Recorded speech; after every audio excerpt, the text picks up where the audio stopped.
Pemirsa, bangunan Majelis Taklim yang baru berdiri sebulan ambruk Minggu pagi dan mengakibatkan lebih dari 80 anggota Majelis Taklim menjadi korban luka maupun jiwa.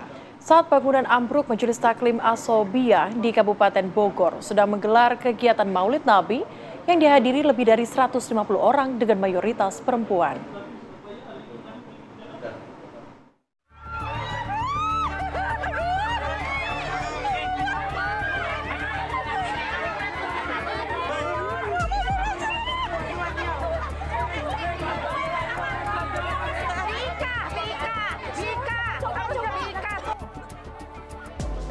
Suasana khidmat perayaan Maulid Nabi oleh Majelis Taklim Asobiyah berubah menjadi histeria saat bangunan Majelis Taklim di Desa Sukamakmur, Ciamas, Kabupaten Bogor ini ambruk Minggu pagi.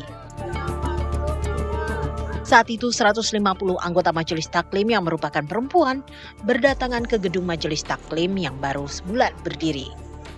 Karena daya tampung terbatas, sebagian anggota Majelis Taklim tak bisa masuk dalam bangunan majelis, sehingga mereka berada di teras. Namun, teras bangunan berada di pinggiran tebing dan jumlah anggota Majelis Taklim saat itu melebihi kapasitas daya tampung teras. Teras pun ambrol dan tiang bangunan hancur sehingga bangunan 2 lantai itu runtuh. Warga pun berupaya mengevakuasi para korban. 85 orang dilarikan ke rumah sakit sementara 4 lainnya meninggal dunia. Sementara itu hingga Senin pagi tadi sejumlah warga yang menghadiri peringatan Maulid Nabi namun belum memeriksakan diri ke rumah sakit mendatangi posko kesehatan di sekitar lokasi kejadian bangunan Majelis Taklim yang ambruk. Mereka mengeluhkan sakit terutama di kaki, kepala, dan tangan. Mereka mengatakan terinjak-injak saat kepanikan terjadi.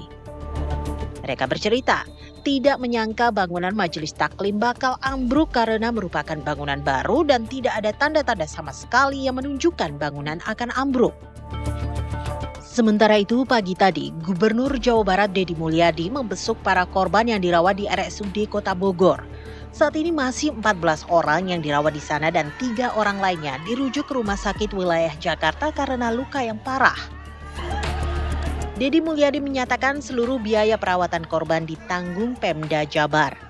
Ia juga memperingatkan agar bangunan di lahan miring harus direncanakan dan dibangun sesuai aturan.